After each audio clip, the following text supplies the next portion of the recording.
projects a beam of light. That is my conjecture of the origin of the heat ray. Thank you, Professor Pearson. Ladies and gentlemen, here is a bulletin from Trenton. It is a brief statement informing us that the charred body of Carl Phillips has been identified in the Trenton Hospital. Now here's another bulletin from Washington, D.C. The Office of the Director of the National Red Cross reports 10 units of Red Cross emergency workers have been assigned to the headquarters of the state militia, stationed outside of Grover's Mill, New Jersey.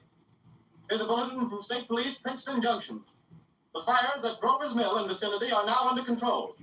Scouts report all quiet in the pit, and there is no sign of life appearing from the mouth of the cylinder. Now, ladies and gentlemen, we have a special statement from Mr. Harry McDonald, Vice President in charge of... This is Captain Lansing of the Signal Corps, attached to state militia, now engaged in military operations in the vicinity of Grover's Mill.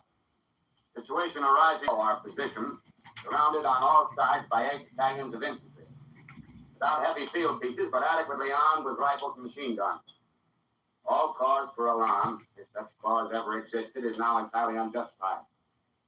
Things, wherever they are, do not even venture to poke their heads above the pit. I can see their hiding place plainly in the glare of the searchlights here. With all their reported resources, these creatures can scarcely stand up against heavy machine gun fire. Anyway, it's an interesting outing for the troops.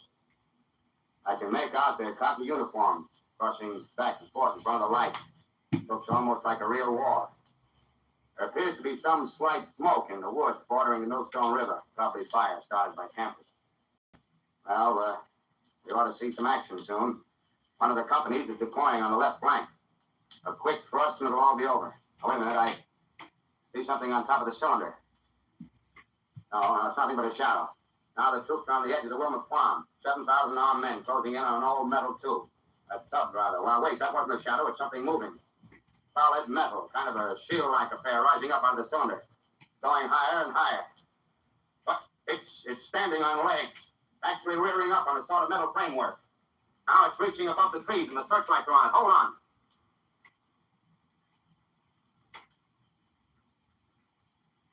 Ladies and gentlemen, I have a grave announcement to make. Incredible as it may seem, both the observations of science and the evidence of our eyes lead to the inescapable assumption that those strange beings who landed in the farmlands tonight are the vanguard of an invading army from the planet Mars. The battle which took place tonight at Grover Mills has ended in one of the most startling defeats ever suffered by an army in modern times. 7,000 men armed with rifles and machine guns pitted against the single fighting machine of the invaders from Mars. 120 known survivors. The rest strewn over the battle area from Grover's Mill to Plainsboro, crushed and trampled to death under the metal feet of the monster, or burned to cinders by its heat ray. The monster is now in control of the middle section of New Jersey and has effectively cut the state through its center. Communication lines are down from Pennsylvania to the Atlantic Ocean. Railroad tracks are torn and service from New York to Philadelphia discontinued, except routing some of the trains through Allerton and Phoenixville. Highways to the north, south, and west are clogged with frantic human traffic. Police and army reserves are unable to control the mad flight. By morning, the fugitives will have swarmed Philadelphia, Camden, and Trenton. It is estimated to twice their normal population. Martial law prevails throughout New Jersey and eastern Pennsylvania. At this time, we take you to Washington for a special broadcast on the national emergency. The Secretary of the Interior. Upon you, private citizens and public officials, all of you, the urgent need of calm and resourceful action. Fortunately, this formidable enemy is still confined to a comparatively small area, and we may place our faith in the military forces to keep them there. In the meantime, placing our faith in God, we must continue the performance of our duties, each and every one of us, so that we may confront this destructive adversary with a nation united, courageous, and consecrated to the preservation of human supremacy on this earth. I thank you. You have just heard the Secretary of the Interior speaking from Washington. Bulletins too numerous to read are piling up in the studio here. We're informed that the central of New Jersey is blacked out from radio communication due to the effect of the heat ray upon power lines and electrical equipment. Here's a special bulletin from New York. Cables have been received from Gardy voiced the opinion that the enemy will be reinforced by additional rocket machines. There have been several attempts made to locate Professor Pearson of Princeton, who has observed Martians at close range. It is feared he was lost in the recent battle. Langham Field, Virginia. Scouting planes report 3 Martians visible above treetops, moving north toward Somerville with population fleeing ahead of them. The heat ray is not in use, although advancing at express train speed. Invaders pick their way carefully. They seem to be making a conscious effort to avoid destruction of cities and countryside.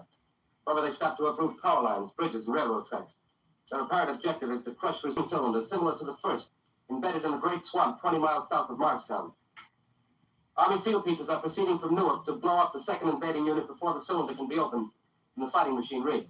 They're taking up a position in the foothills of Watchung Mountain. Another bulletin from Langham Field, Virginia.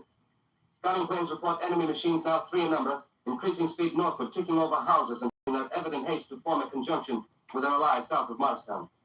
Machines also sighted by telephone operator east of Middlesex within 10 miles of Plainfield. Here's a bulletin from Winston-Field, Long Island. A fleet of army bombers carrying heavy explosives flying north in pursuit of enemy. Scouting planes act as guards. They keep the speeding enemy in sight. The artillery line in adjacent villages to give you direct reports from the zone of the advancing enemy. First, we take you to the battery of the 22nd Field Artillery, located in the Watchung Mountains. Range 32 meters. 32 meters. Projection 39 degrees. 39 degrees. Fire!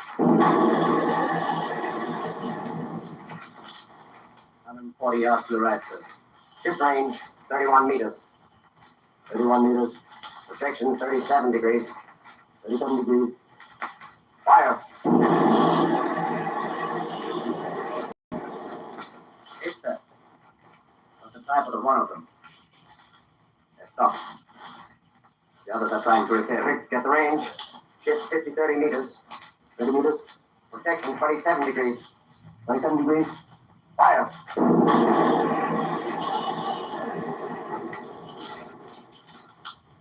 See the tail end, sir. Letting off the smoke. What is it? Black smoke, sir. Moving this way. Lying close to the ground. Moving fast. Put on gas mask. They're ready to fire. 24 meters. 24 meters. Projection 24 degrees. 24 degrees. Fire!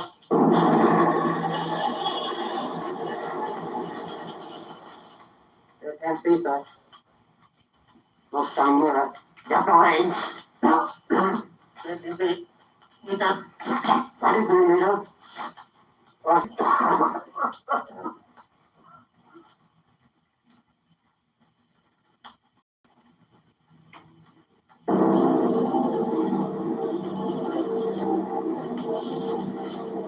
Army bombing plane B-843 off Bayonne, New Jersey. Lieutenant Boat, commanding 8 bombers, reporting to Commander Fairfax, Langham Field. This is Boat reporting to Commander Fairfax, Langham Field. Enemy tripod machines now in sight. Reinforced by 3 machines from the Morristown cylinder, 6 altogether. 1 machine partially crippled. Believed hit by shell from Army gun in Watchung Mountain. Guns now appear silent. A heavy black fog hanging close to the earth of extreme density, nature unknown. No sign of heat ray. Enemy now turns east, crossing Passaic River into the Jersey marshes. Another straddles the Pulaski Skyway. Evident objective is New York City. They're pushing down a high-tension power station. Machines are close together now, and we're ready to attack. Planes circling, ready to strike. 1,000 yards and we'll be over the first.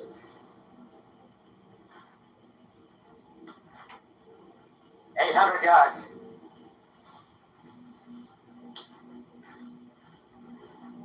600.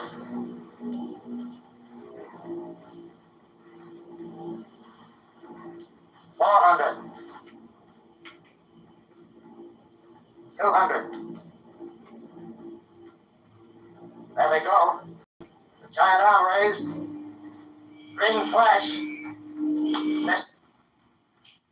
Sprang us with flame. 2,000 feet. Engines are giving out. No chance to release bombs. Only one thing left, drop on the plane and all. We're diving on the first one. Now the engine's going. Hey!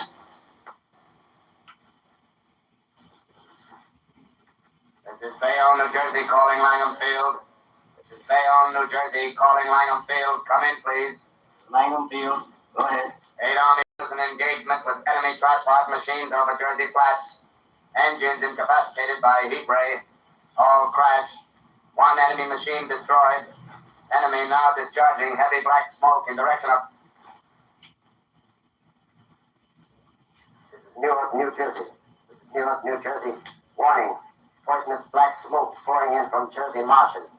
Street to South Street. Gas mask useless. Earth populations move into open spaces. Automobiles use routes 7, 23, 24. Avoid congested areas. Smoke now spreading over Raymond Boulevard.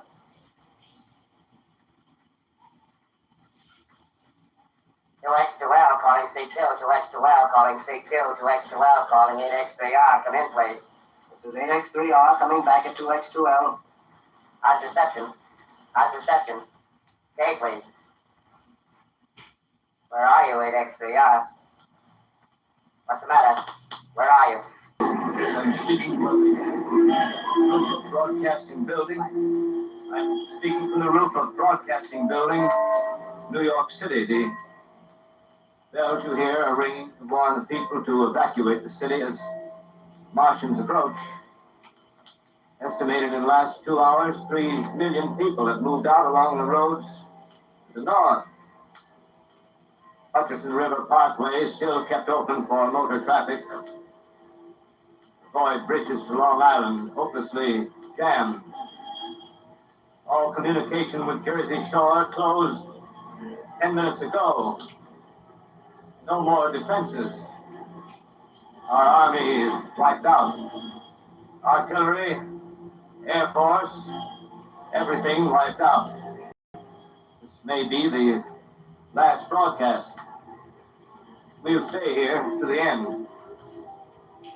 People are holding, overloaded with fleeing population, pulling out from docks. Streets are all jammed. Noise and crowds like New Year's Eve in city. Wait a minute, the enemy's now in sight above the Palisades. Five great machines.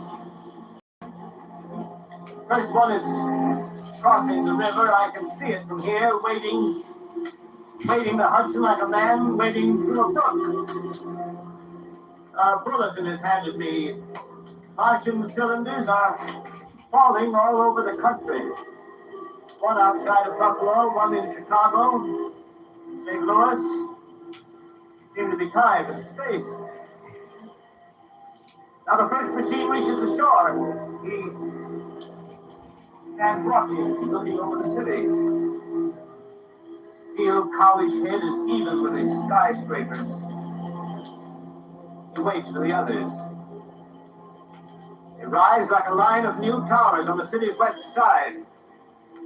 Now they're lifting their metal hands. This is the end now.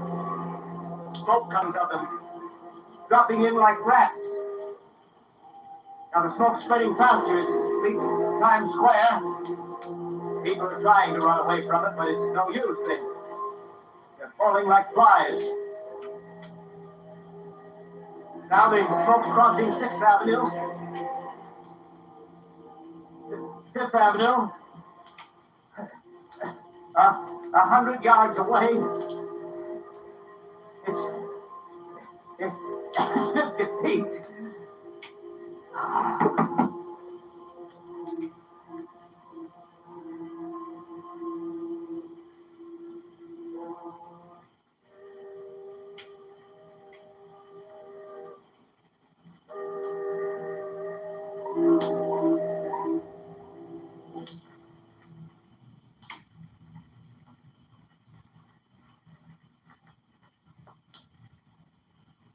QX2L calling CQ. QX2L calling CQ. 2X2L calling CQ, New York. And anyone on the air? And anyone on the air? And anyone? 2X2L.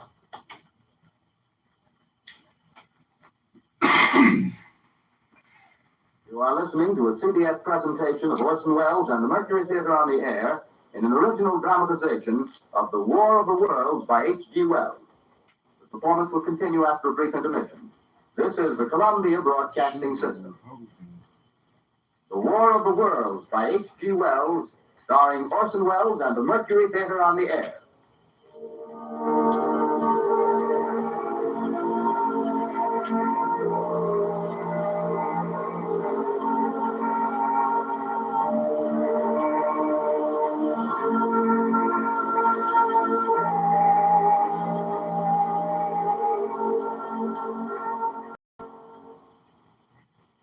As I set down these notes on paper, I'm obsessed by the thought that I may be the last living man on Earth. I've been hiding in this empty house near Grover's Mill, a small island of daylight cut off by the black smoke from the rest of the world. All that happened before the arrival of these monstrous creatures in the world now seems part of another life. A life that has no continuity with the present.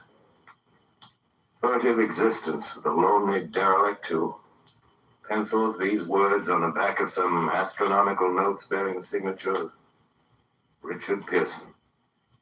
I look down at my blackened hand and I try to connect them with a professor who lives at Princeton and who on the night of October 20th glimpsed through his telescope an orange splash of light on a distant planet. My wife, my colleagues, my students, my books, my observatory, my world. Where are they? Did they ever exist? Am I Richard Pearson? What day is it? Do days exist without calendars? Does time pass when there are no human hands left to wind the clocks? In writing down my daily life, I tell myself I shall preserve human history between the dark covers of this little book that was meant to record the movements of the semester. To write, I must live, and to live, I must eat. Find moldy bread in the kitchen and an orange not too spoiled to swallow. Keep watch at the window. Time to time, I catch sight of a Martian above the black smoke. Smoke still holds the house in its black coil, but length there's a hissing sound, and suddenly I see a Martian mounted on his machine, spraying the air with a jet of steam as if to dissipate the smoke. I watch in a corner as his huge metal legs nearly brush against the house. Exhausted by terror, I fall asleep. Morning. Morning. Sun streams from the window. Black cloud of gas is lifted, and the scorched meadows to the north look as though a black snowstorm had passed over. I venture from the house. I make my way to a road, no traffic. Here and there, a wrecked car, baggage overturned, a blackened skeleton. Push on north. For some reason I feel safer trailing these monsters than running away from them. And I keep a careful watch. I've seen the Martians feed. Should one of their machines appear over the top of trees, I'm ready to fling myself flat on the earth. Come to a chestnut tree. October. Chestnuts are ripe. Fill my pockets and keep alive. 2 days I wander in a vague northerly direction through a desolate world. Finally, I notice a living creature. A small red squirrel in a beech tree. I stare at him and wonder. He stares back at me. I believe at that moment the animal and I shared the same emotion. The joy of finding another living being. Push on north. I find dead cows in a brackish field and beyond. Stride the perch is a weathercock. The arrow points north. Oh. Next day, I come to a city. City vaguely familiar in its contours, yet its buildings strangely dwarfed and leveled off as if a giant had sliced off its highest towers with a capricious sweep of his hand. Reached the outskirts and found Newark. Newark, undemolished but humbled by some whim of the advancing Martians. Presently, with an odd feeling of being watched, I caught sight of something crouching in a doorway. I made a step towards it. Rose up and became a man. A man armed with a large knife. Stop! Where do you come from? I come from many places. A long time ago, from Princeton. Princeton, huh? That's near Grover's Mill. Yes. Grover's Mill.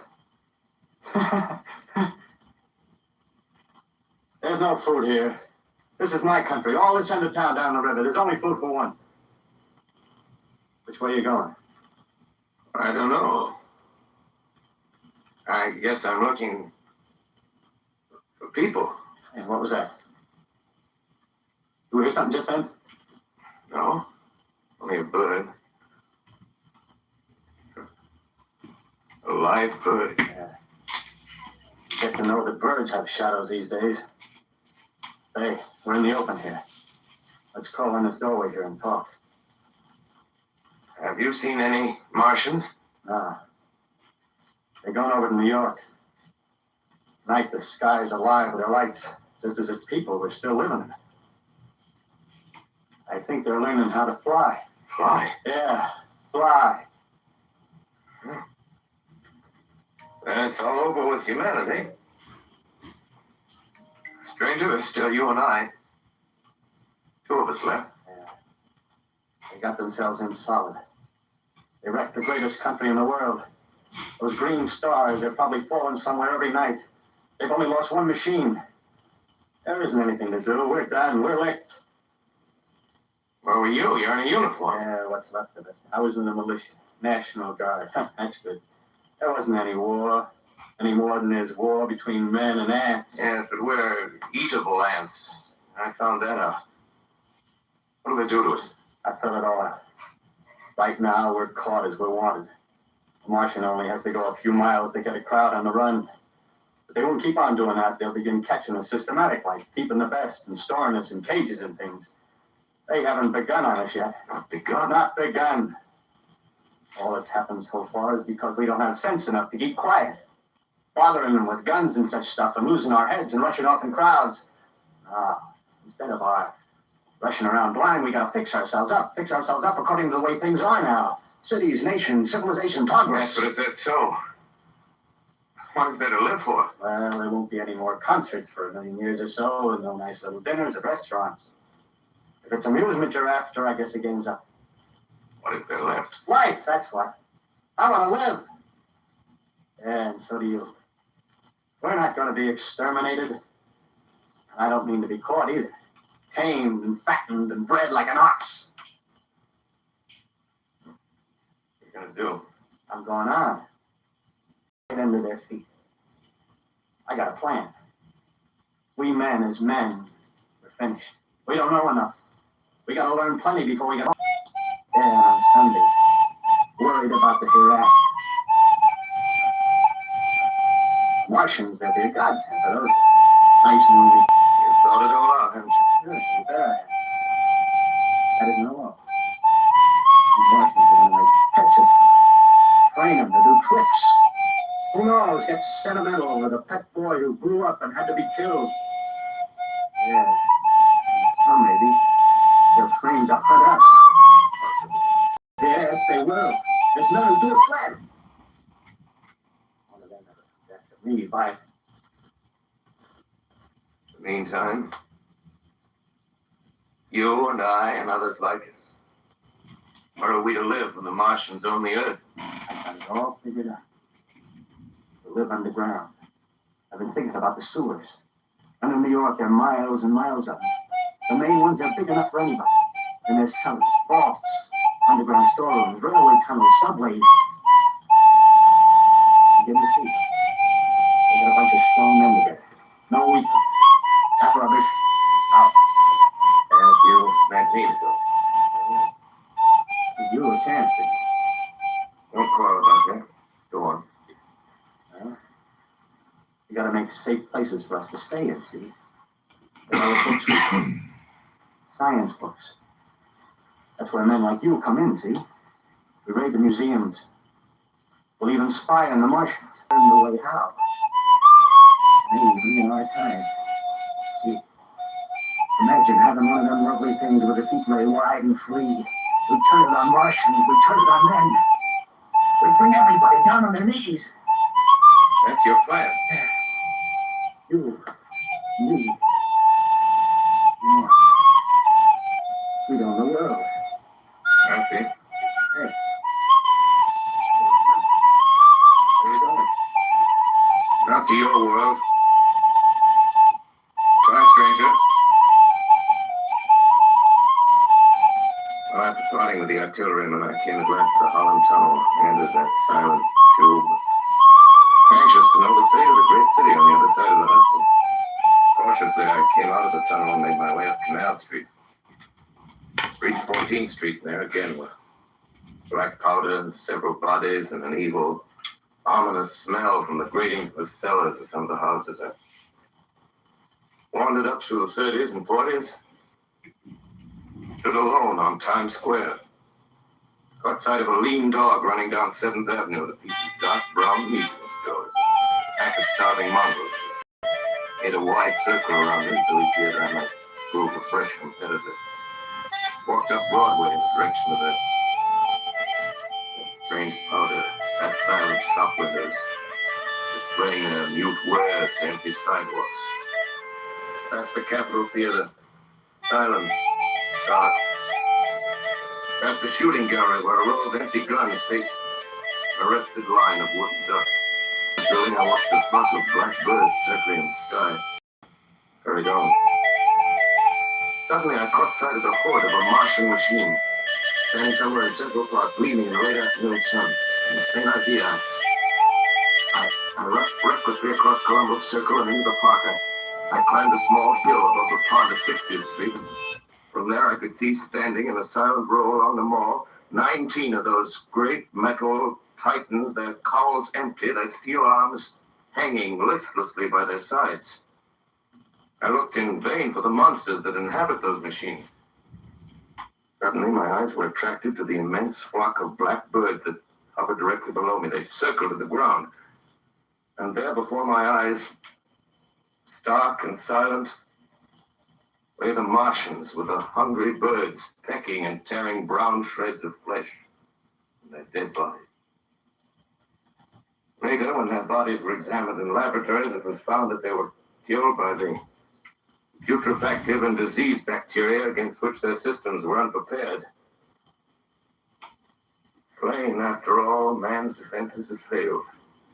And the humblest thing that God, His wisdom, has put upon this earth.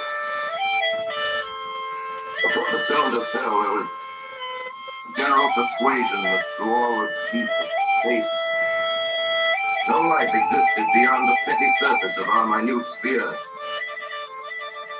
Now we see further. Dim and wonderful is the vision I conjured up in my mind of life spreading slowly from this little seedbed of the solar system throughout the inanimate vastnesses of sidereal space. But remote dream, indeed. Maybe that the destruction of the Martians is only a reprieve to them and not to us. The future ordained for us. Strange it now seems to sit in my peaceful study, Princeton, writing down this last chapter of the record, begun at the deserted farm in Grover's Mill. Strange to watch children playing in the street. Strange to see young people slowly on the green where the new spring grass heals the last black stars of the blue surface. Strange to watch the sightseers enter the museum where the disassembled parts of a Martian machine are kept in public view. Strange when I recall the time when I first saw it. Bright and clean cut, hard and silent under the dawn of that last great day.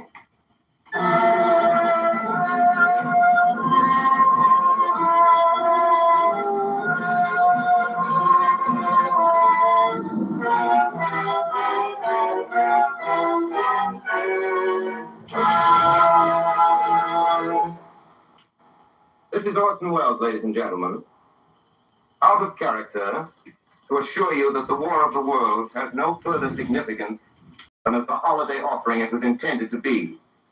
The Mercury Theater's own radio version of dressing up in a sheet and jumping out of a bush and saying boo.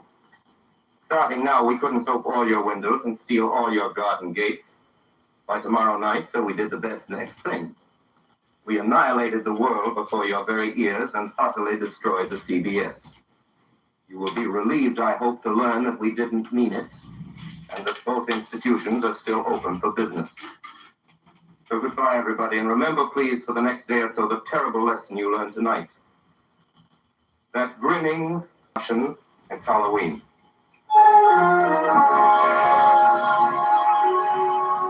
Tonight, the Columbia Broadcasting System, affiliated stations coast to coast, has brought you The War of the World by H.G. Wells, the 17th in its weekly series of dramatic broadcasts featuring Orson Welles and the Mercury Theater on the air.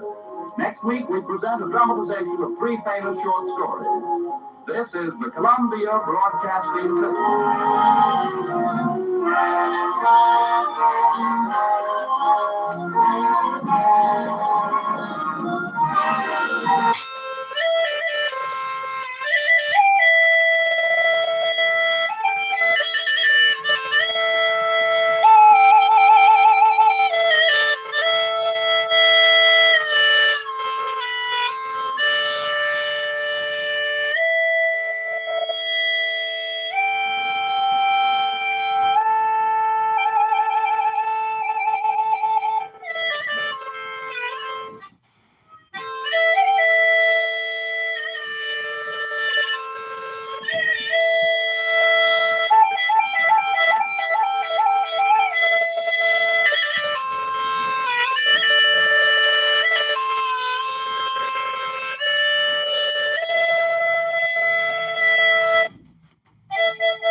had one lesson.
Never had one lesson.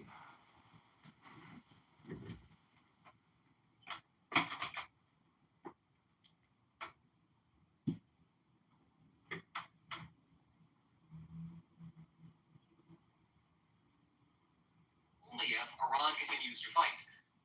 That would basically have the inverse effect of a peace subsidy, shrinking the bargaining range, and under most circumstances, failing to smooth over the bargaining frictions.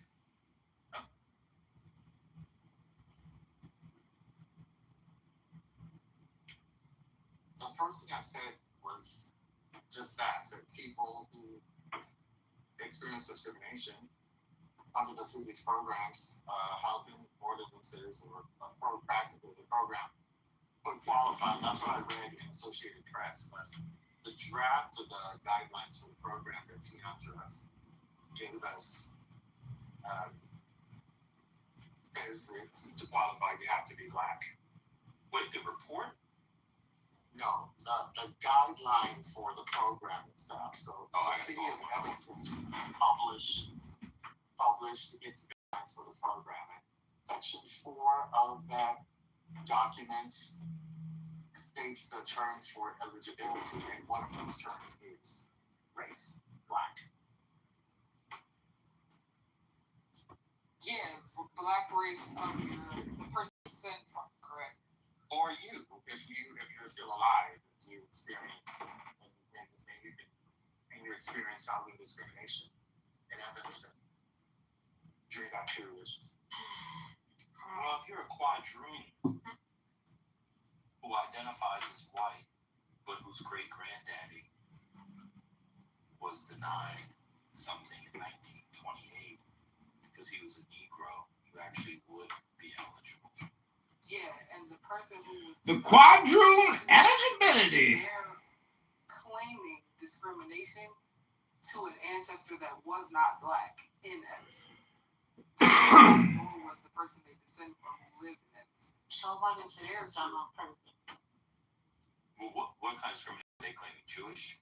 I don't know. It wasn't in the report. It just said that they claimed that the reason they didn't qualify is because of race. It was The occasional Jew or Latino or Irishman or something. That's what I assumed. That's what I assumed the program said. That's what I thought it was going to say. I was shocked to see race explicitly included. Yeah, it's very explicit.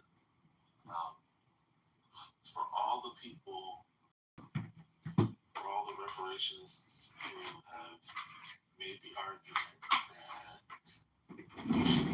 we should listen to or hear from the Republicans around the creating policies, or for all those who have sort of At times we ask the question, well, what about policies explicitly for the black man? Well, here you have one instance that answers both questions. We'll see what the Republican administration thinks about policies around reparations. And we see Now they are best friends. because I'm not sure. I don't want to say Evanston City Council. I have to see how many Republicans are on the Evanston City Council. Zero Republicans.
But don't yet.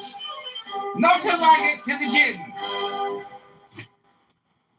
I gotta leave here. I gotta go to the gym.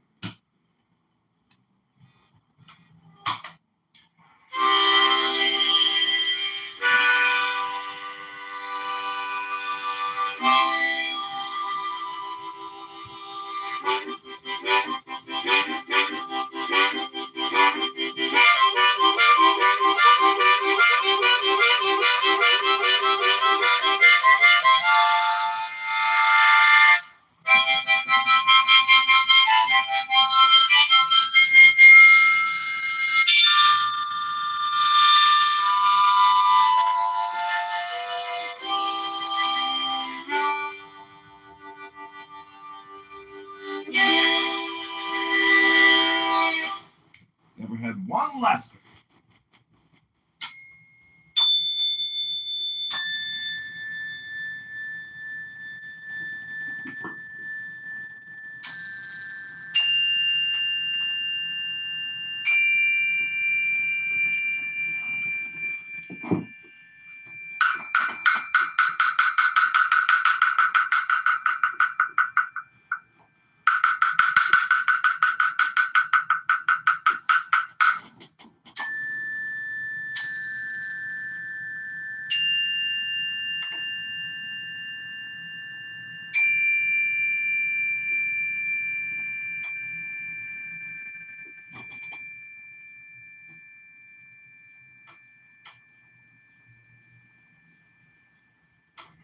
This is John Kitover, Chicago mayoral candidate, creating videos to liberate the city of Chicago from liberal, intellectual, Democrat progressives.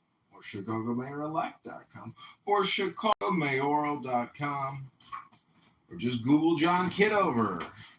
Rabono Shalom, we need your campaign donations for this Chicago mayoral race, and we need your signature now on our petitions. Today's the official campaign launch party for John Kitover, Chicago mayoral candidate 2027. Like, share, and subscribe to this video.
¿Eres tu maestro? Sí, soy un maestro.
You're like, what's this guy doing?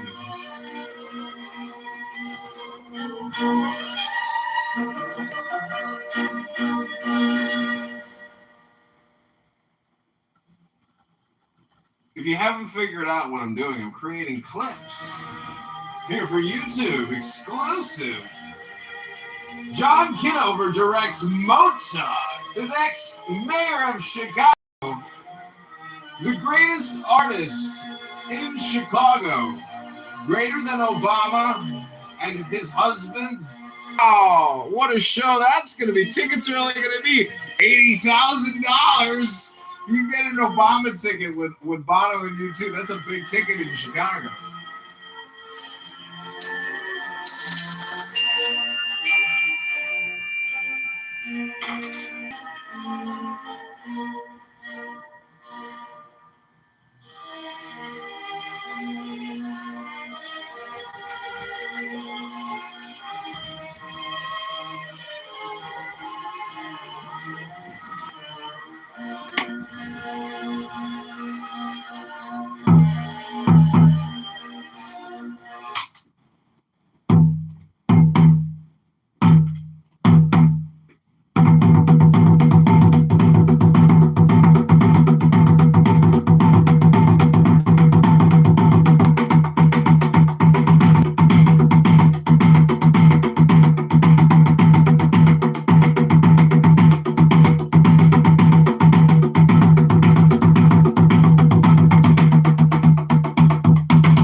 have any fun.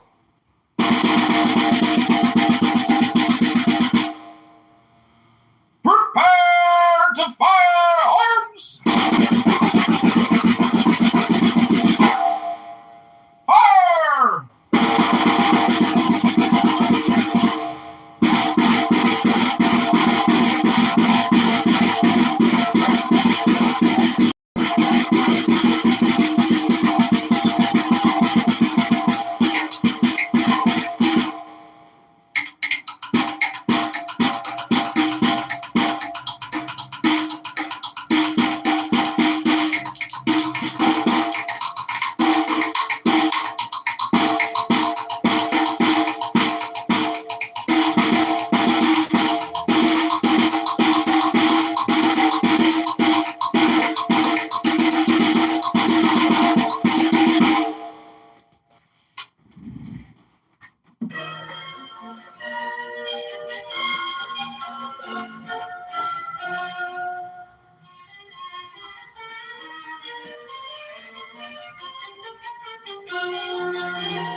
World famous Paganini.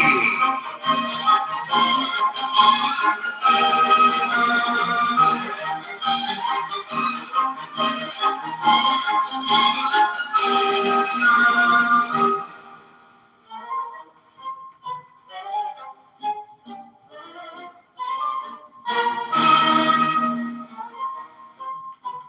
are listening to the world famous Paganini.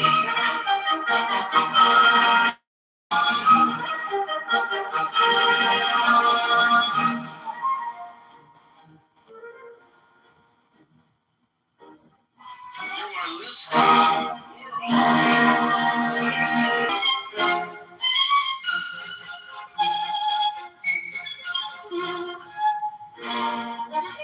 famous. You are listening to the world famous Paganini.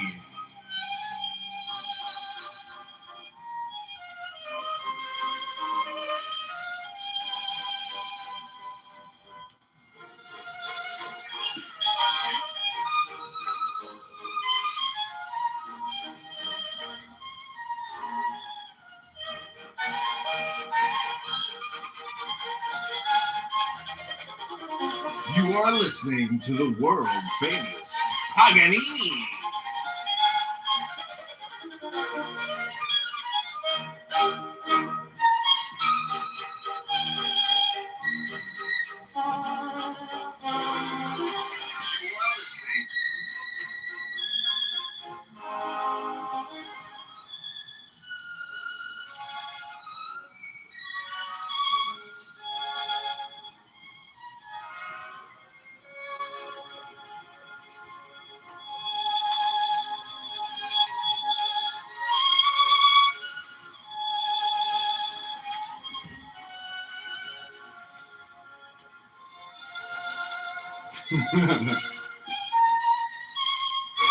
It's true, they're building all these AI data centers for people like me.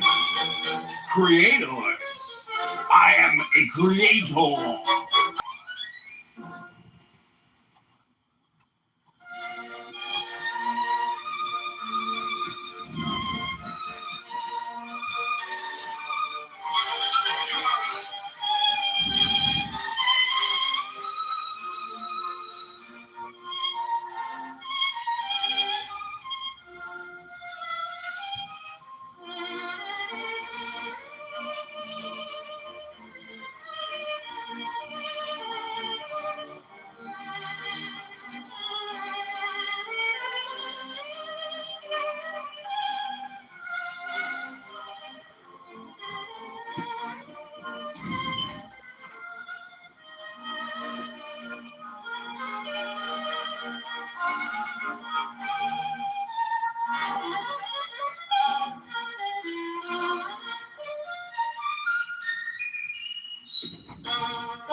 Welcome, my friend.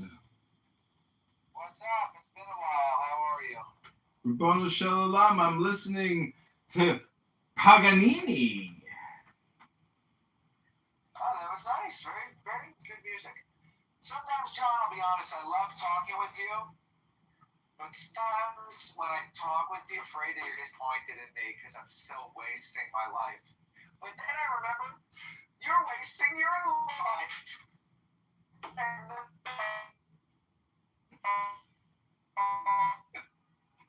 Hello? You're in the Matrix, my friend. I heard something about that you're a waste of life and that you're disappointed in yourself. Sorry, you were in the Matrix. I couldn't hear you, my friend. What were you saying about your disappointing life? I said, sometimes when I said I love talking with you, but sometimes when I talk with you, I'm afraid that you're going to be disappointed in me because I'm still wasting my life. Oh, that's just me. Then I remember. No, you are wasting your life even telling me. No, I heard you twice now. I was just being facetious. You're wasting your life, yeah. And I am judging you now because you've wasted your time twice now telling me about how you're wasting your life and I'm wasting my life. But you see, my friend, there's a difference here. I'm not wasting my life. You're wasting your life. And in the same way that your opinion and my opinion, it's just opinion. It's not a fact. It's not the truth. It's just like your opinion or something, my friend. But anyways, my friend, you know how I know when you won't be wasting your life or your time? Like these fucking losers here in Andrew's brain rot room who go on and on and on, lose all their focus and attention and opportunity. What a waste of fucking time these strokers do. It's like if I could just film them and automate the filming, well, then I'd have a product. And these losers would be just like these drone slaves, endlessly talking, endlessly trolling each other, endlessly wasting their time. Hello? Hello? Hello?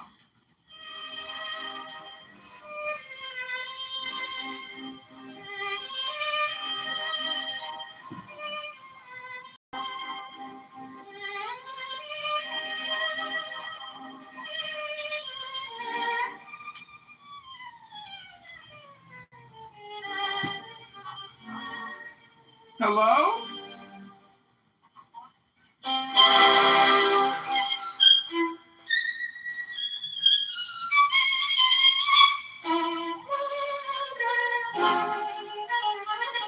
Some of you may have never heard of this before. This is called classical music.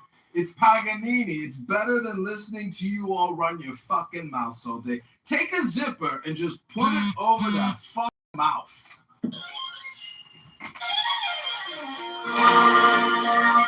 Oh, that means you have to use your ears now. Stop using those fucking lips. Those big fucking lips. That big fucking mouth.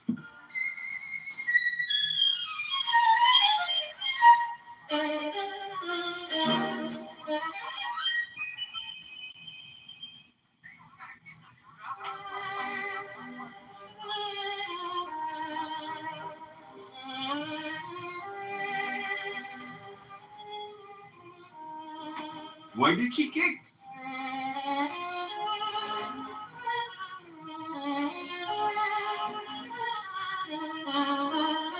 Okay, more Carmelo Anthony, 24/7, 7 days a week. I'm not a faggot. You're not going to get that. That is public property. The school. I know, it's on the beach. So, no. But the tent you purchased as your tent. It's different. That's your. You have. Yeah, it's their tent. They have their own. It's their tent for their school. Their school purchased it. Okay, it's not a private. It's not a private event. This is the one thing I call it. You do know that the coaches said that he's supposed to be on the tent, right? You do understand that everyone said he's supposed to be on the tent, right? Including the yes, he did know. That's not true. That's cool. Robert, look up Robert Starr. Just look at his testimony, and it goes into detail about that. As well as Tiffany. No, it was only Tiffany Bridget who also said the same thing. She's a trainer. And this is only the case. Y'all don't care about facts. Y'all like y'all. Wait a second. We do. Wait a second. Just wait a second. It's true. That's what Austin's coach testified. He also was feeling massive guilt for not being there. Do you remember that part? Because he wasn't there on the side. Okay, so hold on. There's a part two to that. You guys still crying about the Carmelo Anthony verdict? Did you shut the fuck up and get on my stage, you cocksucking faggot? Get off the fucking drive, that nigga. My friend, my ass, bro. So the second part was, there is obvious, would you agree that there's an incentive for him to say that kids don't go under each other's tents, yes or no? Just that it's an incentive, not that it's true or false, just that he has an incentive. No, I don't see this. You're a dishonest dude. All right, I'm just gonna keep going though. You're a dishonest interlocutor. You don't have to agree, Free. You don't have to agree. But I think the honest interlocutors here, I think the honest interlocutors here, okay, would say that even if the slight possibility, there's a large incentive for that coach to testify that thing because that they don't go under each other's tent because the coach will testify.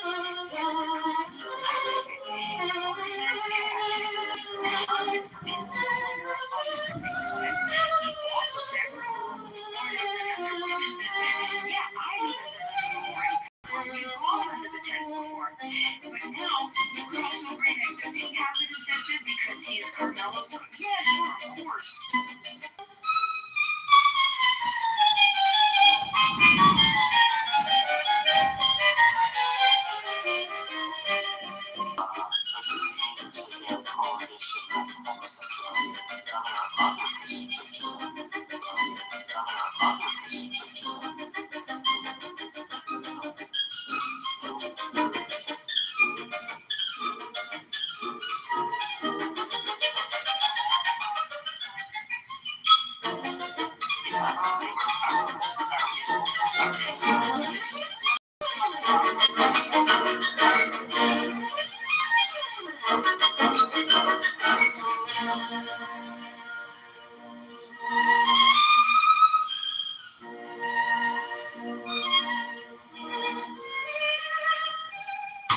My friend. Hello?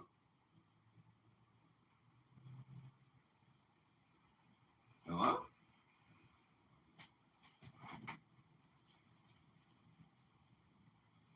Okay, this is called mindfulness.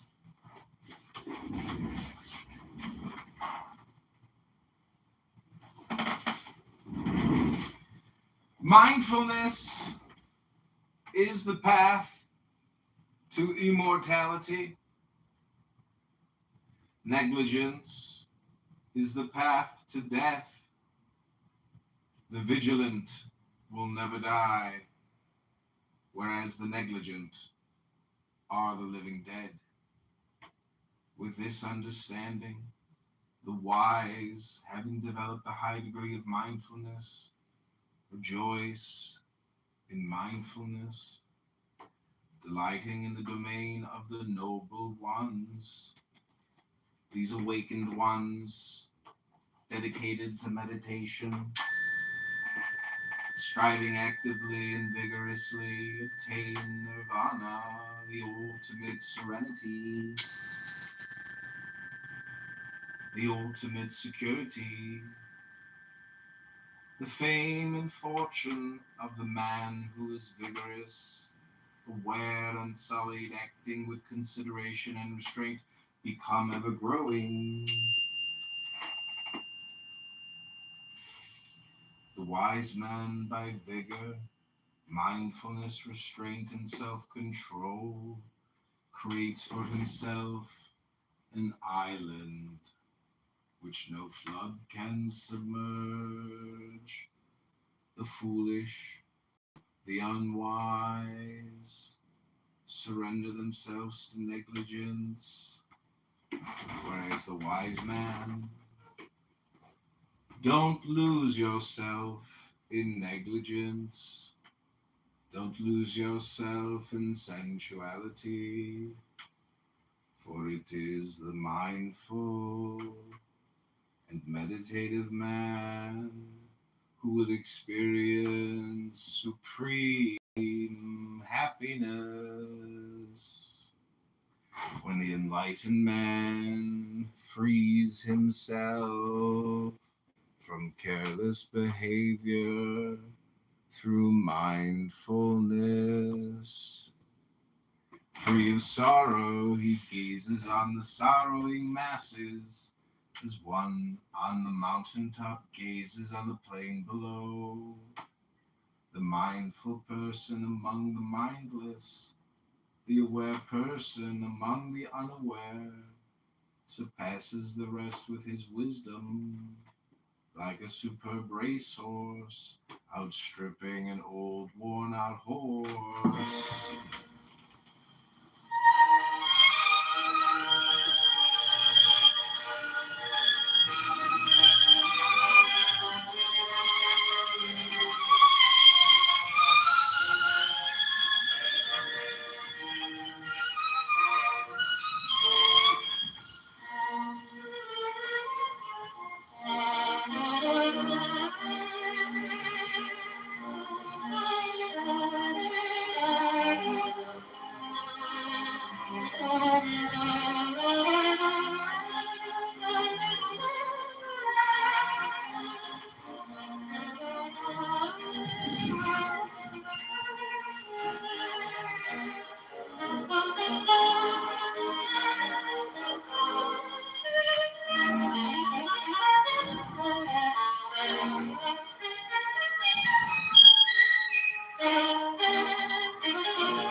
It's like, if you don't support Trump, I mean, what baseball team are you rooting for?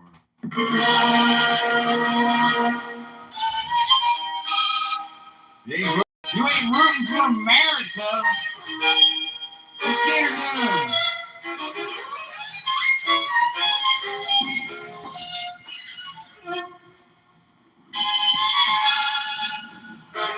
That's called an antique from eBay.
detailed criminal frustrated. Somebody thought the assistant for the night before he killed an only college student who could do shit to legally alcoholic drugs.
My name is Joe.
Never had one lesson.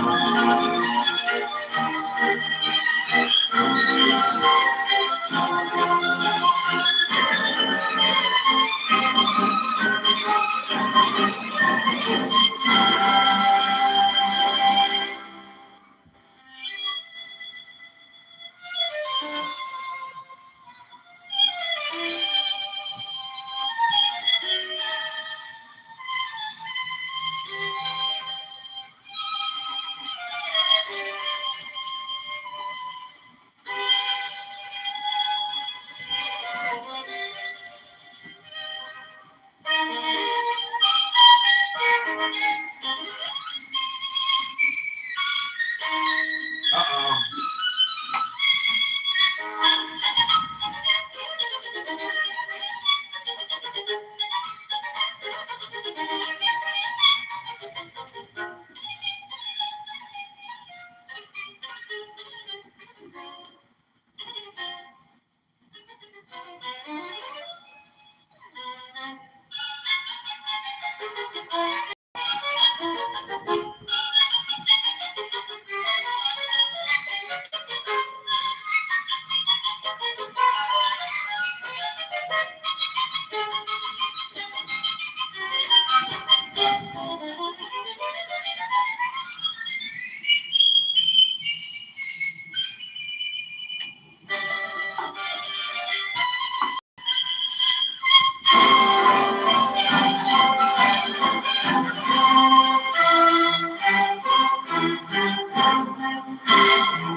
Bravo! Never had one lesson.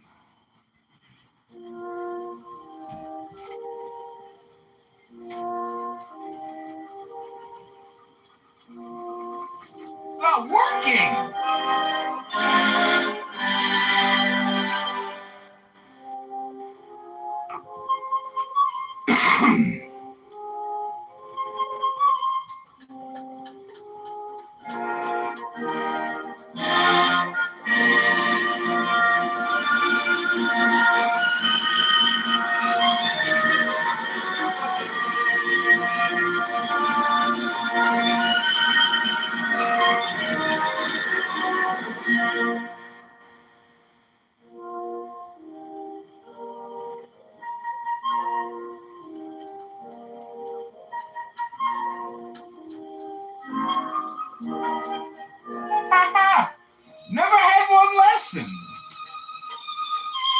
most successful classical musician on YouTube today. He doesn't even play. He's so good.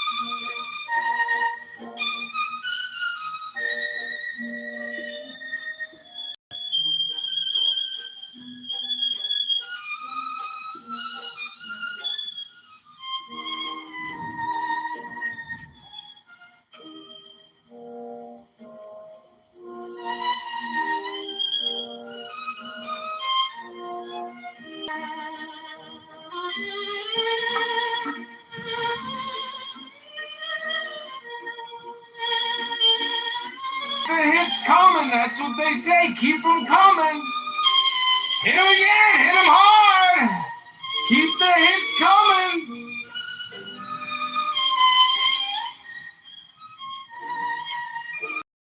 The music magazines always ask me, John, how do you stay successful in music? I say you gotta keep the hits coming. It's not easy to stay relevant these days. All the best music's already been made.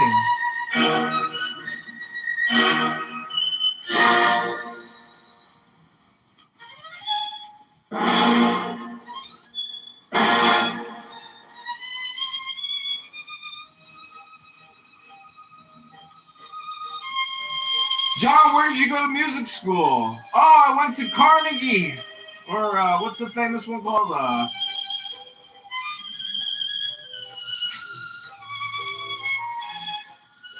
Where'd you go to school? Where'd you go to music school, John? I went to Clown Town. I went to the clown tent. I just hung out with the gypsies at the circus. They taught me how to play the fiddle.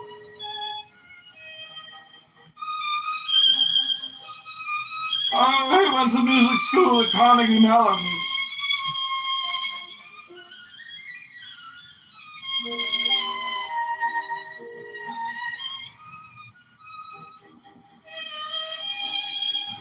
Oh, the grace! This man has such grace, such presence.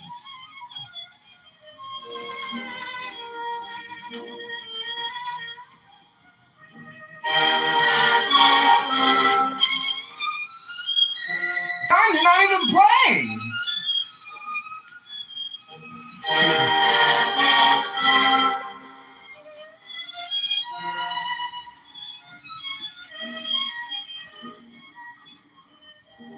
Nowadays, people don't even play the instruments. They just pretend they're playing instruments on YouTube.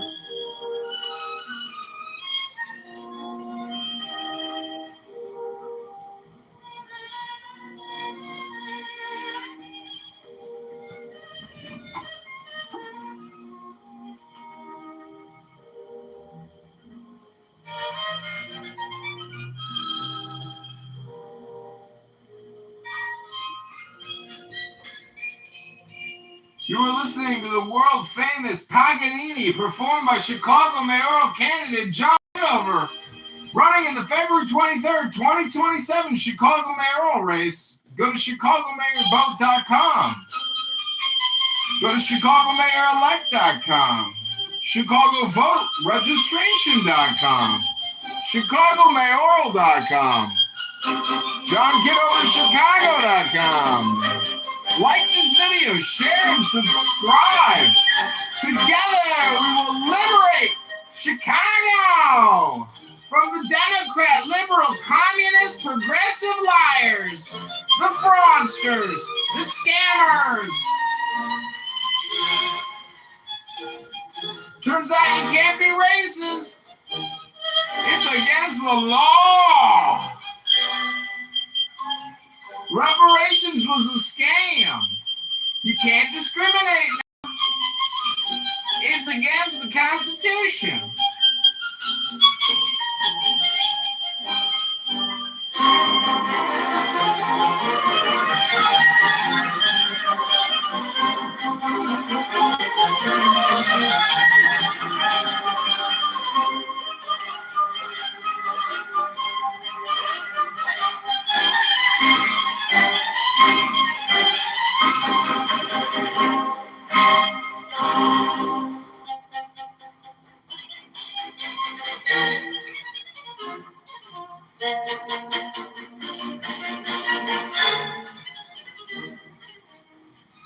you doing with your life these days, John?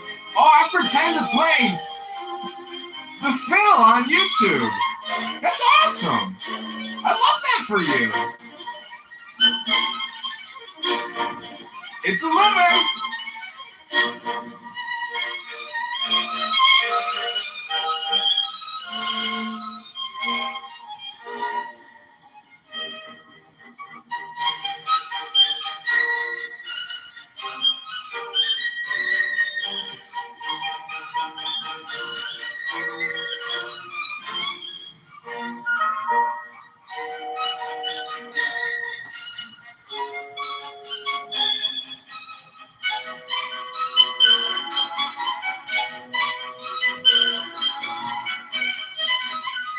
Is the guy really playing the violin? It really kind of looks like it, right? Am I seeing things or hearing things? Which one is it? Is John Kitover playing Paganini? Incredible.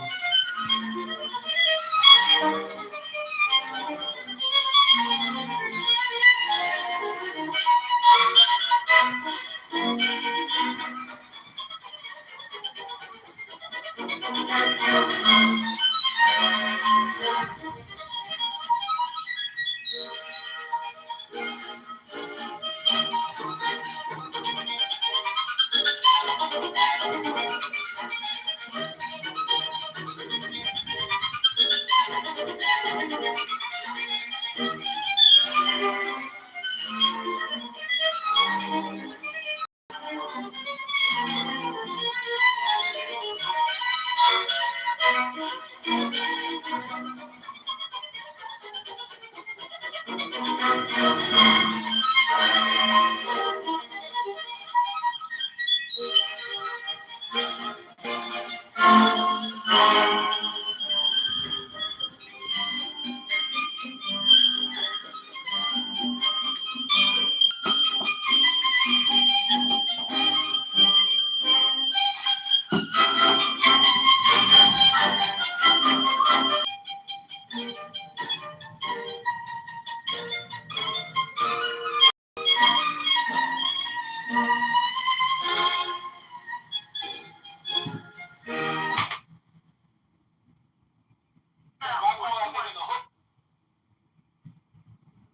mother was a hooker.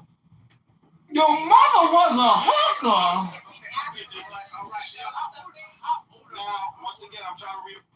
This is what I need. Like everybody else, I'll be giving grace to. Let him read, and please do not talk to him while you're reading it, bro. Just read it. Okay, then you have another one in Killeen. A jury found Staff Sergeant Marlo Beast not guilty of murder in 2025 after he shot and killed the man during an altercation. His attorneys argued it was self-defense when the man just struck him and the sergeant pulled out his firearm and fatally killed him. This was just off someone hitting him. Once again, but he was acquitted. Advantage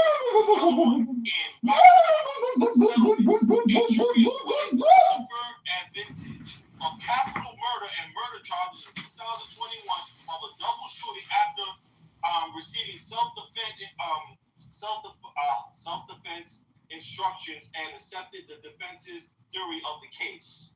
So those are three cases within just a couple years of someone just being hit by someone's hand and then killing them after. And they got acquitted. Yeah, so what we have Now go look up the circumstances. Exactly. Now you go look up the circumstances if you want to. But what I know is Now, so now, can we break down those? No, but yeah, we have to read the facts of the case. Yeah. But that may be a little too much reading. Hold on, Mr. 400. All I'm saying is this. Yes. For this man to say, because this is what the argument is. The young man, Anthony, is saying when he was attacked, he feared for his life. So that is the reason of him pulling out the knife. And in that case, if he claims this, right, that means the knife is justified. Because if someone punches you and you receive them back with fighting them back, yes, that's proportionate, yes. But now, if you're in fear of your life, you can pull out that legal weapon if you want to. That's Texas law. So that claim was never made. Now, according to the defense, yes, it was. That's what they were arguing. Case is Tarrant in Tarrant County. Juan Ramos Escamilla. Juan, J-U-A-N-R-A-M-O-S. That's Ramos, obviously you know that. And E-S-C-A-M-I-L-L. There was a murder in 2025 after he stabbed someone over a confrontation with someone hit him. Can I address something real quick before y'all continue this answer back? Mike said in the chat, And that happened in Fort Worth, Texas. Resistance, you hit me, bro? My bad. His life, or he wouldn't have talked shit and would have walked away when asked. That's not true at all.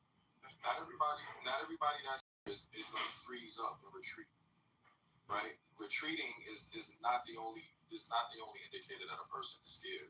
I've been scared of plenty of situations. That's why it's called fight or flight. Those are both fear responses. Some people will fight for their life, others will retreat. So let's not say because he stood his ground means that he's null and void of fear, because that's not true. You probably should read a book.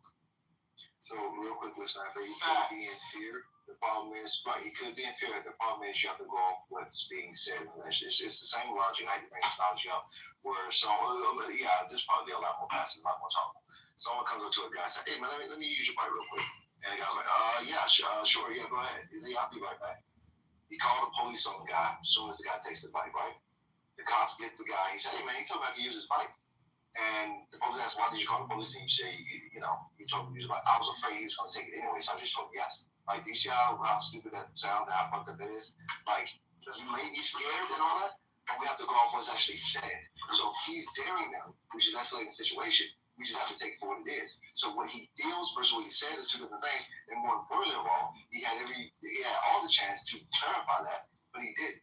So this whole idea that we have to give him grace, he didn't even give enough the grace to give clarity on what he really felt during that time. So yeah, it's like it's obligated family. I got you. Everybody's saying, the whole retreat argument. There's no duty to retreat in Texas. That's one. So that's not a key indicator of whether you were scared or not. And there's something that's called deterring statements. People sometimes say stuff to deter you from doing anything. If I look like I want to meet you with the same aggression that you're meeting me with, sometimes it will deter you because you're like, oh, this person is not scared. You understand what I'm saying? So, no, he didn't outright say, yo, I'm going to kill you if you touch me. He said, touch me, and you'll find out there's no duty to retreat. So he's well within his right to respond that way. Can I give you all the details? Someone's smart in here right now. Can I give you all the details of the Fort Worth case if y'all like to hear it? So I looked it up. So the one that he brought up was John Ramos said August just ran Pineda one time and he died. They say Pineda was aggressive, he was drunk, he was wilding out. Juan's kids and wife were there, and he kept just wilding, and he attacked him, and he stabbed him one time with his pocket knife in the abdomen, and he bled out and died. So the defense made sounds very similar to this case. No, the dude was beating the shit out of him. You want to beat the shit out of him. It don't say that. You're making things up. His wife. He's trying to make it seem like Anthony was getting jumped. You believe that resistance? You believe Anthony was getting jumped? Some model white boys? Absolutely. But y'all allowed to finish it. I'll quote exactly. According to the defense, Pineda was drunk, violent, and lunged at Escamilla. But before that, Pineda was beating Escamilla's wife. Yeah, he did. Yeah, he had jumped on the man's wife and was beating the man's wife up. So in other words, it's not the same. Okay, gotcha. It's not the same. And he said he stabbed one time. It's something, he's blotting out drunk. So it is the same. That beating his wife got nothing to do with him. That got to do with him. We shouldn't entertain resistance. Yeah, I am serious. Don't do it. Don't, please. He's a troll. His brain's short. No, the only troll here is you because you're another coon. Well, anyway, other minds, y'all just help me out, man. I don't sit there and just put that person that's gonna keep on interrupting the conversation. I got you.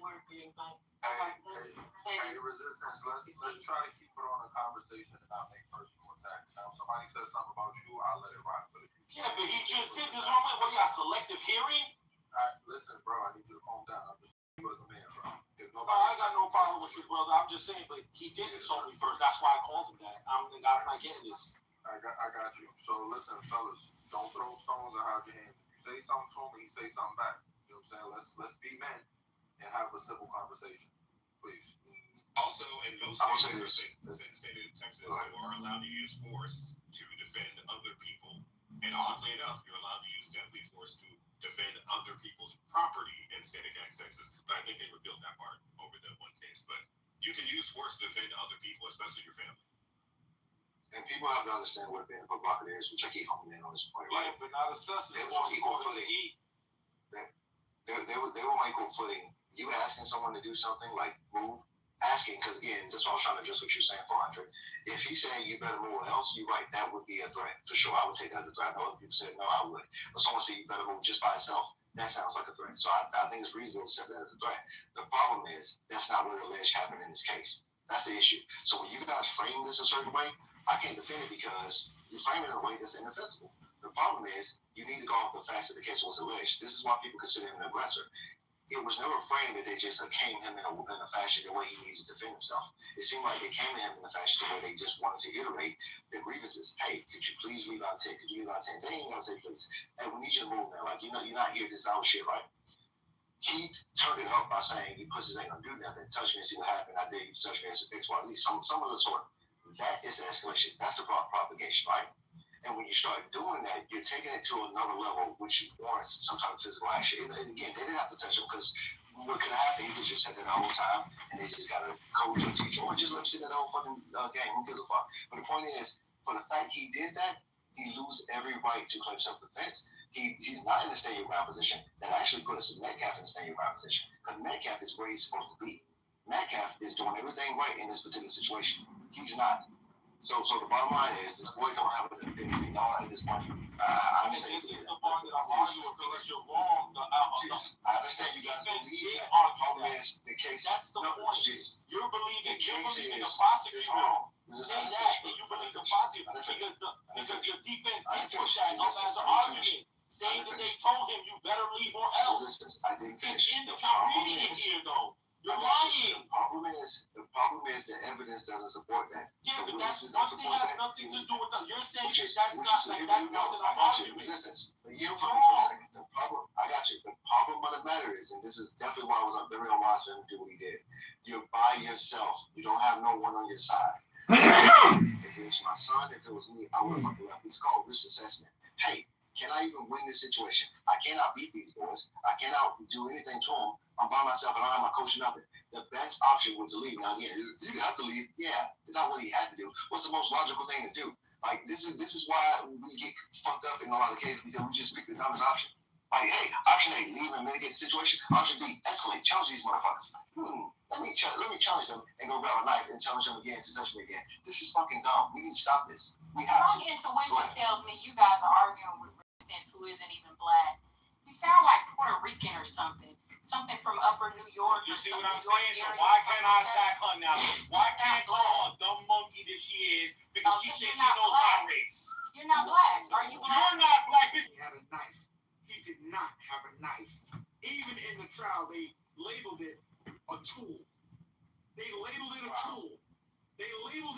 That's during the whole trial. I got the minute. Great city of Chicago, the Windy City, for one of my favorite things to do, a Bubble IRL event. We got the Beat Pitched event Wednesday night Chicago at Paradise Park, 7 to 9 p.m.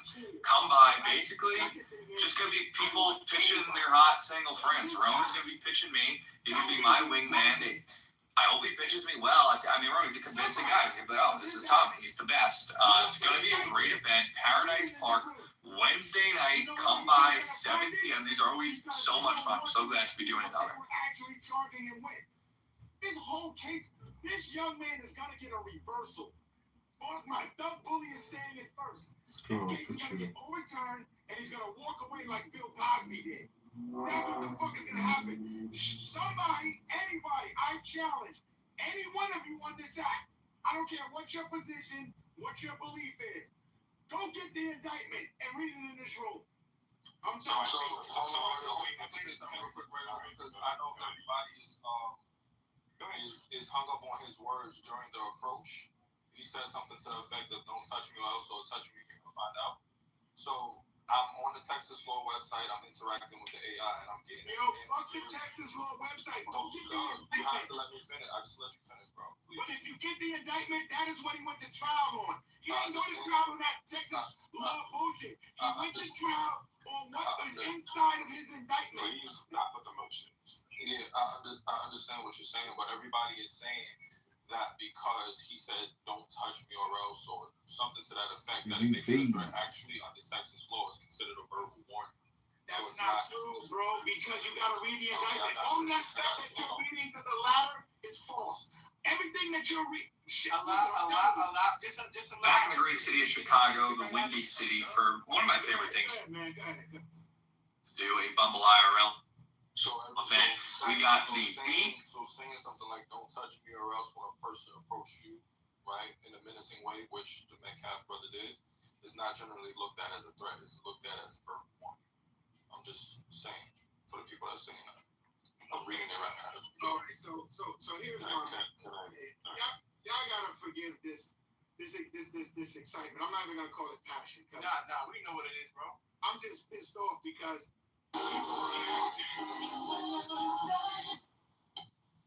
people are actually uninformed.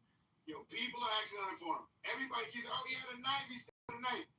And if you actually read the indictment, I haven't even read the indictment yet. I want to read it. I want to see what that group of people, that is what he went to trial on. Anything that is outside of that indictment, pure propaganda, pure fodder to make that jury be bolstered and biased and come into a decision. That's what the fuck they did. Even during the trial, they called it in court. Wasn't it utility? They call it multi-tool. Thank you. Hold on. Okay, hold on. I'm gonna keep going. Let me land here. He's speaking. You go ahead. I'm gonna land here. It was a utility biased ass, ignorant, stepping fetch it, fucking coon ass motherfucker that say knife and they want to see this young black man convicted. I'm done speaking. So I Thank you. So real quickly, is that mine? Next. I thought it was next. Oh, my bad, bro. Can I, you mind real quickly? 10 seconds, bro. Free. Roy haven't spoken yet. Could you give Go ahead. That's fine. I'm glad there. So I will go ahead and be that coon, step and fetch it, such and such. For all intents and purposes, it was a knife. They showed a fight. In fact, I will tell you exactly. Y'all can Google it right now. It is an Ozark Trail 6-in-1 multi-tool. Now, that is the marketing terminology used by Ozark Trail. If you actually look at the thing, it is a knife. In all intents and purposes, it is a knife. It has a 3.5-inch folding blade that comes out like any other folding knife. They call it a multi-tool, and I'm assuming this is marketing purposes that Walmart just doesn't want to sell something called a knife. But it comes with a tiny little flashlight on it. At the bottom, there's a seatbelt underneath the hilt of the handle, and I think it has a flint scraper. But those are just extra add-ons. If you saw it on the ground, anybody around here would look at it and say, "That's a knife." This is another part of it. Okay. I was next. Wait. Wait a minute. Wait a second. On that utility tool, what else is on there? The screw cord? What else is on there? There's a flashlight at the bottom of the hilt. There's a blade inside the bottom used to cut your seatbelt. There's come on, man. You and your minds keeping out of your townhouse newsroom yesterday. The censorship and echo chamber are pathetic. That's what it is. So you keep traveling. Just look at my PTR. Wait a minute. I actually want to answer on that. So on that same. That is not what it was in this trial. That's not it. Yo, y'all niggas, that's why I hate you niggas. That's not what it was. That's not what it was. What are you talking about? Listen to PTR, the one they called me. My PTR. Male 400, yeah. if you have something different, PCR. If you say something, Hold on a second. It was Hold on, I'm gonna get what it was. These are high-end motherfuckers. That's why I hate you niggas. Exactly, it's a fucking knife. And I put the link in the chat. if it's something different, don't bring the phone up. No, we're not going to go with that. We can't go with that. Can't. Why not? Why not? That type of knife, but the knife is a knife. It's really marketed as a utility tool. You can look this up and it'll tell you it's a utility tool, but still a knife. Everybody wants to attack when they don't have anyone to agree with them. Just take it easy, okay? We just only have a discussion, right? A utility knife has multiple things on it. And then he was at a track meet. So he didn't go there as if he was running through some streets trying to protect himself. Can we say yes and no to that? He was on the track, right? If he a runner, you're absolutely Yeah, but that don't mean his intentions weren't to hurt somebody if he felt like he needed to. It's just a case of shit. You cannot. Hold on, you cannot be a person to predict like Miss Cleo said.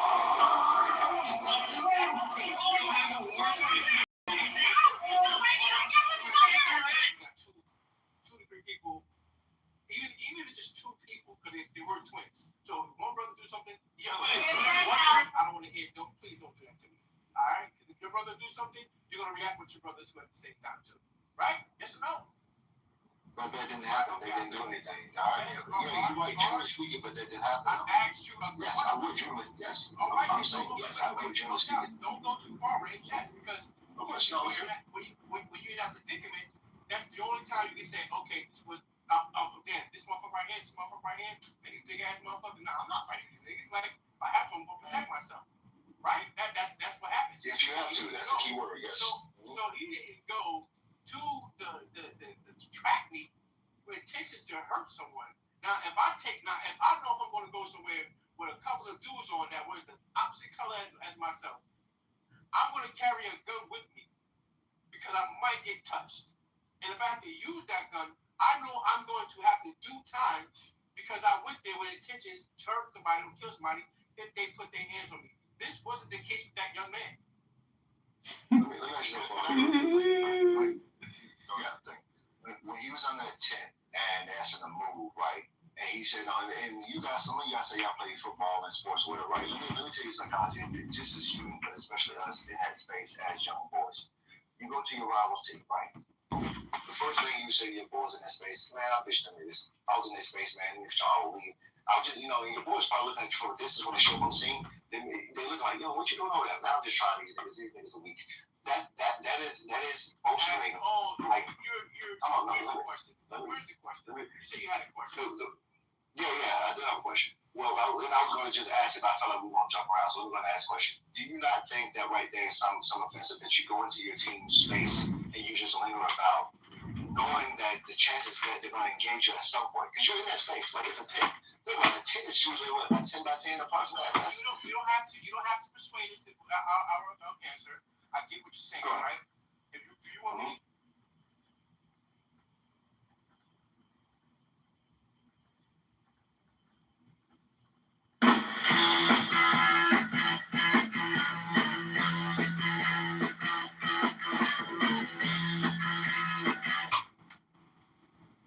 Well, I can't play that, but I'm going to shut all this down.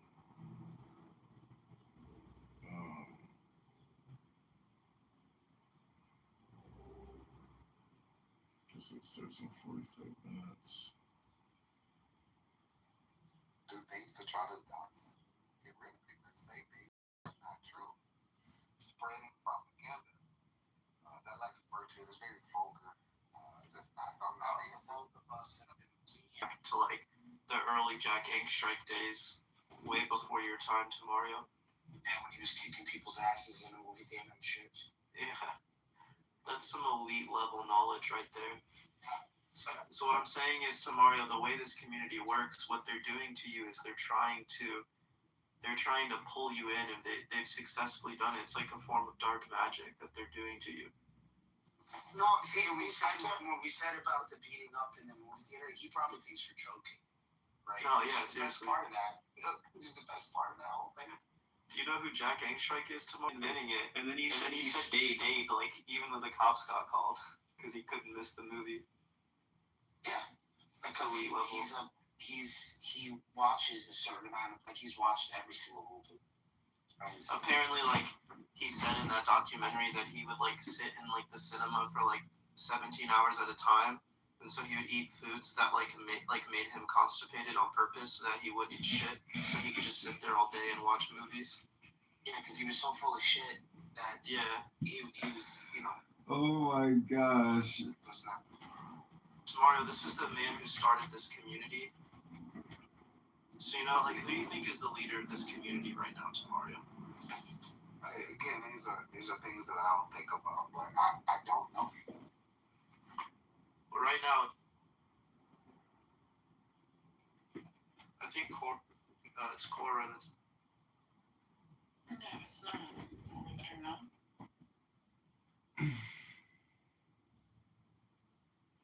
You know, I think Cora should do an audiobook with her voice reading Greek mythology. I'd totally buy that. Do you like Plato? I would love to do that tomorrow. Wait, who's reading? It's Daniel.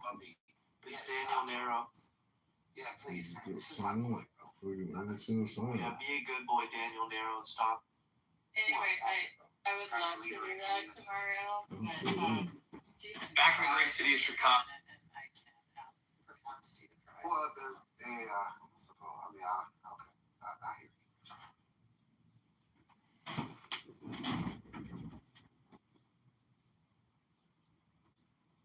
But, Bubby, you know I love Plato. Why would you ask me about that? You agree with his metaphysics? No.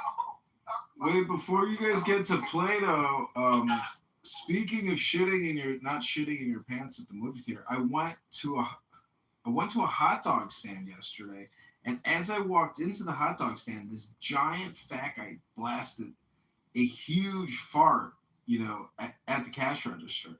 I was like, shouldn't you maybe pass yesterday's meal before you decide to come here and fart and then buy, $100 worth of hot dogs? Anyways, I am complete. Thank you all very little for muting me. I appreciate you very little. I hope you all have a great day with the rest of your platonic conversation. And Cora is definitely the leader. Megatron has lost control. Daniel has lost control.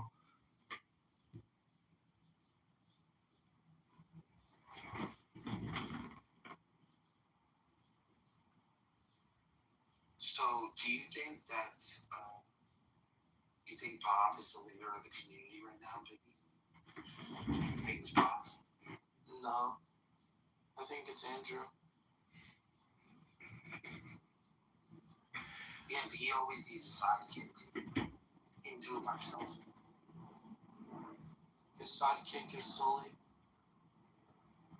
Sweet. Was Sully the guy in that video? That 5-hour video of him talking? Is that who was in that link that you provided? Because I obviously could only spend 15 seconds listening to him talk in his suit on that podcast. Yeah, so we have there's a hierarchy of debate, ranking people who debate. You know what I mean? And me and Bubby here have been on the bottom of that list many times.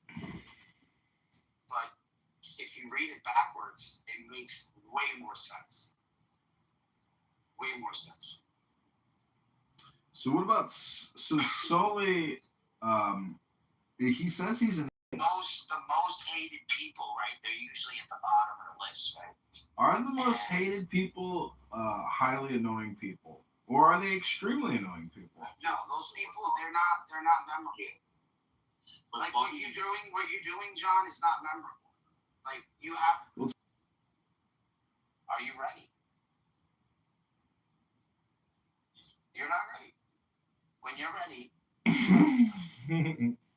my poison, are you ready? Is a dead Jew guy on a strike. That's what I chose. It's the hill I'm fucking dying on. Well, you ain't dying on books, that's for sure. Because if that's what you're dying on, you're a schmuck. You don't even understand the symbols. I got a book of 5,000 symbols over here related to the whole fucking thing. I mean, if you want to play the same fucking video game every day, that's like going to the casino and playing your favorite slot machine. You're an idiot. That fucking slot machine is taking from you with every bet, sucking your opportunity away from you. You can keep playing the same video game every fucking day of the week. That's what you do. I get it. Oh, I see. I think it was scattered in the beginning.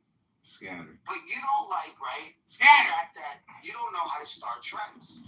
Oh. Right? You come in here and you get mad. He's the trendsetter. And I can teach you. I can teach you how to do it, right? He's the zeitgeist. Okay, Dr. Zeitgeist. If you say so, Dr. Zeitgeist, I didn't know you were a trendsetter in here. I get it. Yesterday, we collabed, and it was a success. We hit a home run. But that was because of the collab. And it was because of AI and Grok. You know, I think there's one thing that we do something for feeling the reckoning. Well, first of all, let me just so that we point of clarification. We already arrived at the understanding that you're able to suck your own dick. Your balls, dude. You know, if you did as much yoga as I did, you could actually possibly kiss it. You can kiss the tip of it, maybe. John, can you suck your? We know you can suck your own dick. Can you suck your own balls? Yes or no? That's a no. That's a no. And I can barely kiss the tip. So when you say I can suck my dick, you're really making an all or nothing statement, which is not quite accurate. Because if I can just extend my tongue out and put it into the hole of my scrotum, well, is that technically sucking your dick if you can just lick the tip of your penis? All right, we got Cora on stage, guys. Can we can we be a little can we not? Yeah, can we not? Because I don't want her to get upset. No, she's gonna leave. She's gonna leave. Then she's gonna have a secret meeting I'm not gonna know about, and then get blamed for not being there because I was sleeping. You know, so let's just. The best part about this is gonna be that if I do say something inappropriate, it's always gonna turn back to Bar. Is there something that makes you feel like a cocksucker? Well, projection alert and detection activation system. When you say, if I enjoy drinking my father's splunkum, is that really related to the abuse? Just don't have it anymore, Barry. Dude, remember? Doesn't have it anymore. Oh, I still got it. But you're just projecting your dad's horror story onto me, Nero. So enjoy your day. I'm going to go about my best life. Good luck. God bless here in your redundant video game for retards. Take care now. Thank you very little. Bye-bye. So well. It was weird. You know? Like we had this thing like it was like we had sex. It was amazing. It's a great collab right there. And, you know, whenever you have a Muslim in here who just won't give it up, just let me read the story of the untold thread. And then we can see where they stand in their family with regards to the pedophilic behavior. Like a trend like this where, in other words, apologetics would be done in this poetic way. Right? See, what it is a hypnosis. Oh my God, let's do it. Yeah. Well, this story consists of the same frame. But I want to add the zinger in the beginning. I want to start the story with either, brother or the father or the daughter experiencing, and then him realizing as a kid he comes up and he's like, oh, you know what I mean? It's something that affected him before he found out this was the norm. Do you get what I mean? You get where I'm going? Who knows where I'm going? Like the tragic thing, and then we find out, oh my God, he's from the world, and he's a Muslim. And he doesn't realize that the very thing first experience is ultimately that one person, just personal thought, everything of is that same very demise of his pain. Yeah, Daniel knows where I'm going with this, man. This is gonna be an A&E special, and not for nothing. I got another one for you, John.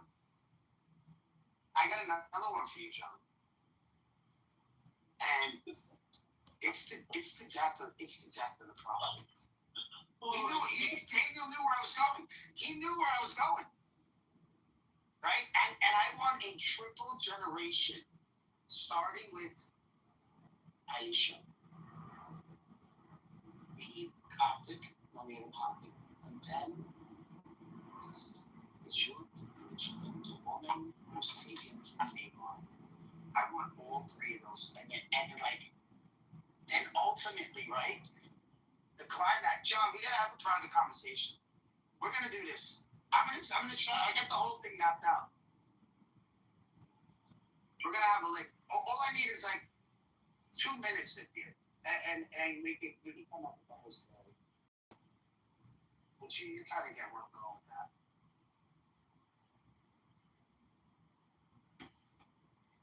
that. Okay. A collab between Megatron Productions and John Kitover Media Incorporated, a Delaware-based corporation. In the sun-baked streets of a quiet village in rural Pakistan, young Ahmed grew up under the call of the Muezzin. His father, a gentle imam who had passed away when Ahmed was only 8, had taught him the basics of faith with love and stories. The Prophet Muhammad, peace be upon him, or online forums. To him, Aisha was simply the beloved wife, the learned scholar, the mother of the believers. Her story wrapped in reverence and innocence, the world was simple and faith was his anchor. When Ahmed grew, detailing that Aisha was betrothed at 6 or 7 and the marriage was consummated when she was 9, the numbers hit him like a blow. His teachers had always spoken in vague, respectful terms or avoided the age entirely. Disillusionment crept in. If this is true, he thought, how can he be a perfect moral example for all time? Doubts multiplied. He questioned other aspects of the faith, miracles, conquests, contradictions he now saw everywhere. By his mid-20s, Ahmed declared himself an atheist. There is no God, he told his mother bitterly. Only stories men tell to control other men. The fall was swift. Without faith, Ahmed felt untethered. He lost his engineering job after clashing with devout colleagues over religion. Friends distanced themselves. His savings dwindled on failed ventures and aimless living. He drank to numb the void which only worsened his health. A mysterious illness took hold. Fevers, weakness, and pain that doctors could not fully diagnose. Sickness robbed him of hope. Nights blurred into one long fever dream of regret. What have I done? He whispered to the empty darkness. One particularly cold night, as Ahmed lay shivering on his thin mat, he slipped into a deep, vivid dream. There, in a sunlit garden that smelled of roses and incense, stood his father, young, strong, and smiling, as Ahmed remembered him from childhood prayers. My son, his father said, his voice warm and steady, you have wandered far because you sought truth, but stopped halfway. Ahmed fell to his knees. Father, I learned the truth about Aisha, her age. How could any man defend that? It shattered everything. His father placed a hand on Ahmed's shoulder. The records are there, Ahmed. The Prophet made Aisha when she was young, as was the custom of tribes and kings in that harsh desert world of the 7th century. Girls matured early. Alliances were sealed through family bonds. Aisha herself narrated the accounts proudly later in life, becoming one of the greatest scholars of Islam, leading armies and teaching thousands. She lived to old age, respected and influential. The deeper truth you missed, my son, is context, not excuse. Every era has its norms. Great figures are judged by the light they brought, not by modern standards alone. Muhammad ended female infanticide, elevated women's rights in inheritance and divorce compared to his time, and built a community from chaos. Yet he was a man of his time, not a flawless angel above history. True faith grapples with this. Rather than fleeing into denial or blind rejection, atheism offered you no answers, only emptiness. The universe still whispers of design. Return to seeking truth without fear, the real kind, full and unfiltered. Tears streamed down Ahmed's face in the dream. I was so lost. Truth heals when embraced wholly, his father said. Wait now. Live. Ahmed jolted awake at dawn, sweat soaked but strangely calm. The fever that had plagued him for months was gone. His limbs felt strong again. He rose, unsteady at first, and walked outside into the golden light, digging near an old olive tree behind his shack, a spot his father had once mentioned in stories of their ancestors. Ahmed's hand struck something hard. He unearthed a small, weathered chest. Inside gleamed gold coins, ancient jewelry, and faded documents, a forgotten family inheritance buried during times of war, worth enough to change his life. Strength returned fully over the following days. With his health restored and newfound resources, Ahmed rebuilt. He studied deeply, reading history, philosophy, and scripture with fresh eyes, neither naive believer nor angry rejecter. Months later, at a community gathering, he met Fatima. She was kind, intelligent, and shared his quiet quest for meaning. The conversations flowed easily from faith to doubt to discovery. In time, they fell in love. They married in a simple ceremony under the open sky, vowing to seek truth together, raising any future children with honesty about history's complexities and humanity's enduring search for the divine. Ahmed's life became one of balance, prosperous yet humble, healthy in body and spirit, understanding, and in accepting it, he found his way home. His new wife, Fatima, was only 8 years old.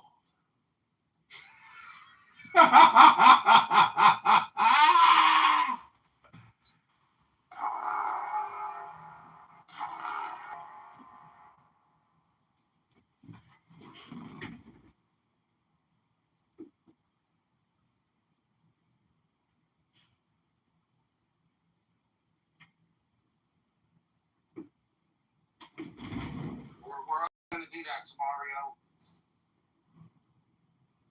Huh? What was that? I said, where else are you going to do that? Is that stoic? My man out stoic you right there. You can't be no better stoic than that. He just buried you. Actually, you should never bring up stoicism again. That's what I'm saying tomorrow. It's my advice. Especially around John. Other people, yeah, but when he's around, just don't bring it up. All right?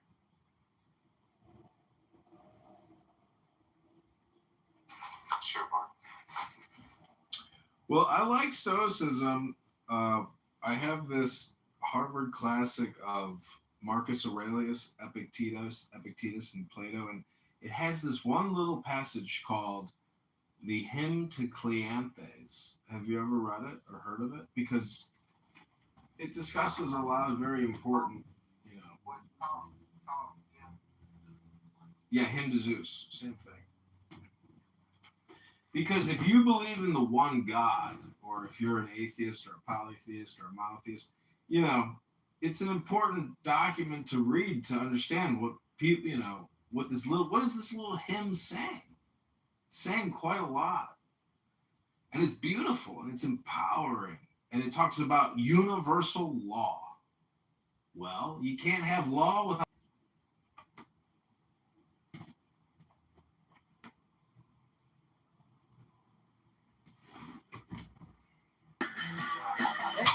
Cleanthes really go from Zeno to Chrysippus, I think, really had it kind of figured out. And then later It's pronounced Chrysippus.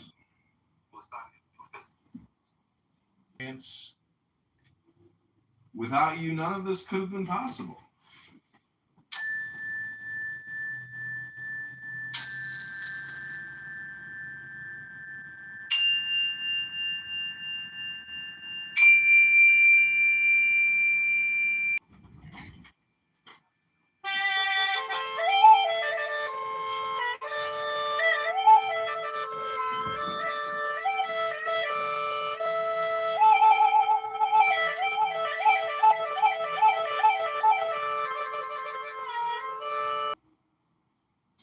yeah, not bad, man.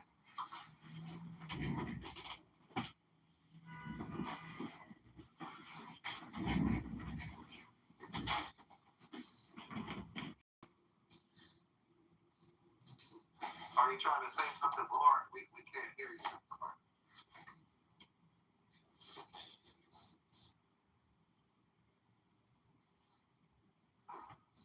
Can you hear me now? Yeah, that's a lot better, sir. Okay, thank you. What's going on? What is the discussion? He wants to fill you in on it. Go to Chicago Mayor Vote.